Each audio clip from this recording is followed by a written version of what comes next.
na ang muling pagpapadala ng mga OFW o Overseas Filipino Workers.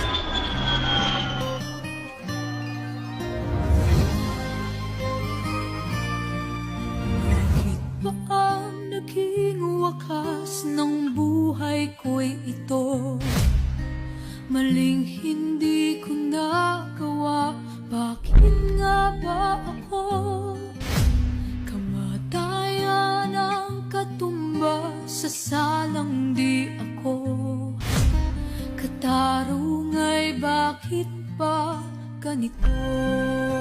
Bagong Pre, asan na ba yung pinabibili kong sapatos? Sa akin lang ako napapadala. I told you to clean the house! You stupid! Go back to your country!